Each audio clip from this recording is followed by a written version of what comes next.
Bismillahirrahmanirrahim. Assalamualaikum warahmatullahi wabarakatuh. Alhamdulillahirabbil alamin wa bihi nasta'inu ala umuri dunya waddin. Wassalatu wassalamu ala asyrafil anbiya'i wal mursalin sayyidina wa maulana Muhammadin wa ala alihi wa sahbihi ajma'in. Rabbi shrah li sadri wa yassir li amri wahlul 'uqdatam min lisani yafqahu qawli. Sebelumnya perkenalkan, nama saya Satriawan Amirul Mukminin, bisa dipanggil Satria. Saya siswa dari kelas 10 Al-Farabi. Pada kesempatan kali ini saya akan mencoba untuk mengikhrobi ayat-ayat yang ada pada surat Al-Fatihah. Sebelumnya saya yakin pasti di antara kita semua hafal dengan surat Al-Fatihah. Tapi pernah nggak kita berpikir apa ya penyebab-penyebab lafaz-lafaz pada ayat Al-Fatihah ini dibaca menggunakan dhamma, menggunakan kasroh ataupun fathah?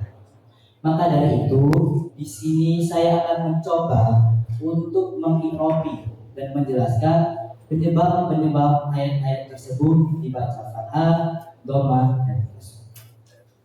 Di sini saya akan mengambil dua contoh, yaitu ayat yang pertama. Bismillahirrahmanirrahim. Langsung saja ke bismi. Kenapa kita bisa membaca bismi? Karena pada lafaz bismi ini terdapat huruf ba, yang dimana huruf ba ini adalah salah satu dari kalimat huruf jar. Pengamalannya adalah ketika huruf jar ini memasuki kalimat isim atau kalimat yang seterusnya, maka kalimat terusnya wajib dibaca kasroh. Yang awalnya ismu, kemasukan huruf ba menjadi bismi, seperti itu. Kemudian lafaz Allahi. Kenapa kok Allahi bukan Allah ataupun Allahu? Nah, lafaz Allahi ini adalah lafaz jalalah, lafaz Allah yang berkedudukan menjadi mudhof ilaih. Mudhof ilaih. Ketika ada mudhof ilaih, pasti ada mudhof. Mudhofnya kembali ke mana? Kembali kepada lafaz bismi. Jadi kalimat yang berkedudukan menjadi mudhof ilaih ini wajib dibaca menggunakan kasroh. Maka Allahi. Kemudian Ar-Rahmani. Kenapa kok Ar-Rahmani bukan Ar-Rahmana ataupun Ar-Rahmanu? Karena lafaz Ar-Rahmani ini adalah sifat yang dimiliki oleh Allah secara arti. Secara nahwu, lafaz Ar-Rahmani ini berkedudukan menjadi na'at yang artinya sifat. Ketika ada sifat, pasti ada yang mensifati, yaitu man'ut. Man'utnya kembali ke mana? Man'utnya kembali ke lafaz Allahi yang artinya Maha Pengasih. Siapa yang Maha Pengasih kembali ke lafaz Allahi.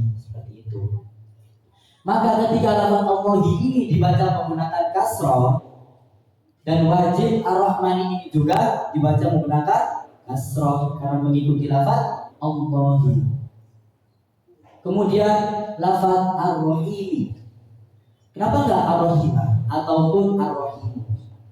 Karena lafaz Ar-Rahim ini juga sama dengan Ar-Rahmani yang di sebelumnya. Jadi lafaz Ar-Rahimi ini adalah sifat yang dimiliki oleh Allah, yang artinya Allah Maha Penyayang secara arti. Secara nahwu, lafaz Ar-Rahimi ini berkedudukan menjadi na'at yang artinya sifat. Siapa yang mensifati? Kembali ke lafaz Allahi. Ketika lafaz Allahi ini dibaca kasroh, maka lafaz Ar-Rahimi ini juga wajib dibaca kasroh karena na'at itu mengikuti man'ut. Jadi ayat-ayat di Al-Quran itu gak semuanya tiba-tiba langsung berharokat. Yang awalnya itu memang gundul ataupun tidak berharokat. Tapi mengapa para sahabat, para ulama-ulama terdahulu bisa membaca Al-Quran ini? Karena menggunakan ilmu. Secara umum kita mengetahui dengan nama ilmu alam. yang terdiri dari ilmu nahwu dan juga ilmu sharaf. Kemudian saya memilih ayat kelima. Iyyaka na'budu wa iyyaka nasta'in. Iyyaka. Kenapa kok iyyaka? Bukan iyaki ataupun iyaku.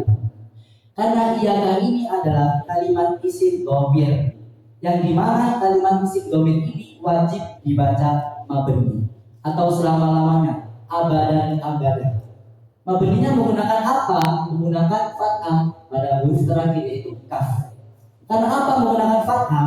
Karena menyimpan dhamir mustatir yang artinya kamu, engkau, atau anta, laki-laki atau kamu, laki-laki. Kemudian na'budu. Kenapa na'budu? Bukan na'buda ataupun na'budi. Karena lafaz na'budu ini adalah kalimat fi'il mudhari, yang dimana kalimat fi'il mudhari ini selama-lamanya wajib dibaca mabni. Mabni menggunakan apa? Menggunakan dhamma. Makanya na'budu, kecuali kemasukan kalimat huruf, yaitu huruf amil nawasib dan amil jawazim. Ketika lafaz na'budu ini kemasukan salah satu daripada dua huruf tersebut, maka dibaca mu'rab atau berubah. Yang asalnya dibaca dhamma, ketika kemasukan salah satu dari dua huruf, maka bisa dibaca fathah, juga bisa dibaca sukun, seperti itu. Kemudian wa iyyaka. Wa iyyaka ini adalah dua kalimat yang digabung jadi satu. Yang pertama, wa ini adalah kalimat huruf. Hurufnya huruf apa? Huruf athof. Huruf athof ini selamanya dibaca mabni, abadan. Dibaca mabni menggunakan apa? Menggunakan fathah. Seperti contoh, was-samai wal ardi, dan langit dan bumi. Dan seperti itu. Selanjutnya, iyyaka. Jadi lafaz iyyaka ini tidak berbeda dengan iyyaka yang pertama.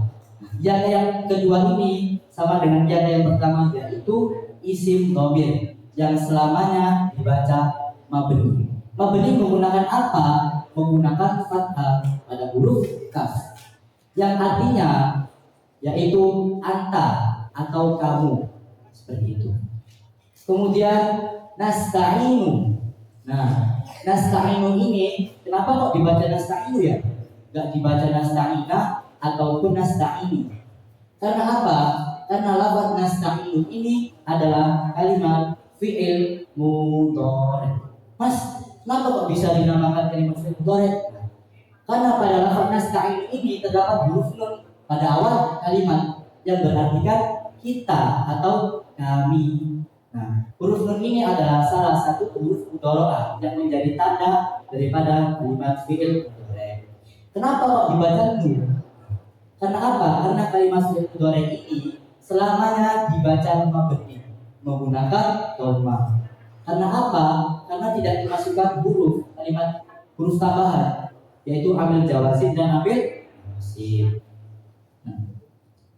Mengapa saya memilih ayat pertama dan ayat yang kelima?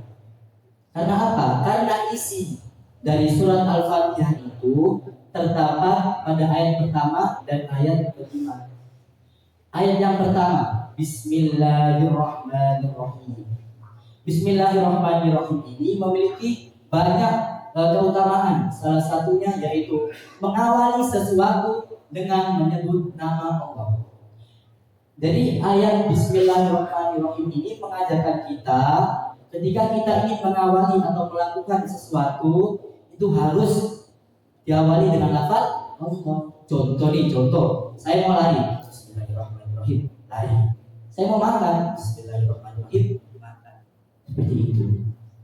Kenapa saya memilih ayat kelima? Iyyaka na'budu wa iyyaka nasta'in. Karena apa? Karena lafaz kelima ini atau ayat yang kelima ini memiliki banyak keutamaan. Salah satunya mengakui keesaan Allah. Jadi ayat yang kelima ini menegaskan pada kita bahwasanya hanya Allah satu-satunya Tuhan yang berhak disembah dan juga berhak diminta pertolongan, seperti itu. Demikian yang bisa saya sampaikan karena memang waktu yang diberikan sangat terbatas. Sebelum saya menutup pada penjelasan kali ini, saya akan membuka sesi tanya jawab bagi Bapak atau Ibu serta teman-temanku sekalian. Monggo yang ingin bertanya. Ya, sampean kenapa? Saya ingin bertanya. Tadi kan ini sudah dijelaskan ayat 1 ayat 1-5. Namun saya ingin bertanya mengenai surat Al-Fatihah yang ayat 4 di Maliki Yaumiddin. Nah, pada lafaz yaumi itu kenapa bisa yaumi memakai kasroh? Pertanyaan bagus ya, Mas. Kenapa pada lafaz yaumi Maliki Yaumiddin pada lafaz yaumi ini dibaca menggunakan kasroh? Karena apa? Karena lafaz yaumi ini adalah lafaz yang menjadi atau berkedudukan menjadi mudhof ilaih, yang dimana kalimat ketika menjadi mudhof ilaih ini wajib dibaca menggunakan kasroh. Ketika ada mudhof ilaih pasti ada mudhofnya. Mudhofnya kembali kemana? Kembali ke maliki. Maliki ini menjadi mudhof, yaumi menjadi mudhof ilaih. Maka dari itu, kenapa kok lafaz yaumi ini dibaca menggunakan kasroh? Karena lafaz yaumi ini berkedudukan menjadi mudhof ilaih. Terjawab ya, Mas? Oke. Kemudian apakah ada yang ingin bertanya? Ya, Pak?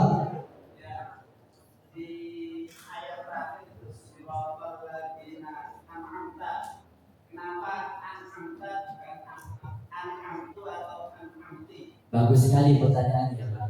Kenapa an'amta siratal ladzina an'amta alaihim?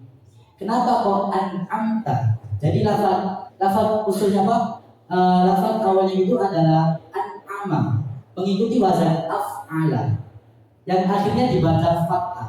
Kenapa kok tiba-tiba dibaca an'amta? Karena pada lafaz ini ketambahan huruf ta. Nah, jadi lafaz ini adalah kalimat fi'il madhi, yang dimana secara nahwu kalimat fi'il madhi ini selama-lamanya dibaca mabni. Mabninya menggunakan apa? Menggunakan fathah. Tapi kok ini kalimat fi'il madhi, kenapa nggak dibaca menggunakan fathah atau menggunakan sukun? Karena apa? Karena kemasukan huruf ta, yaitu isim dhamir mustatir. Jadi kalimat an'amta ini mengandung dhamir. Dhamir apa? Dhamir mustatir. Yang tak ini, yang artinya engkau, anta, atau kamu. Nah, seperti itu. Terjawab ya, Pak? Oke. Sekian dari saya. Kurang lebihnya mohon maaf.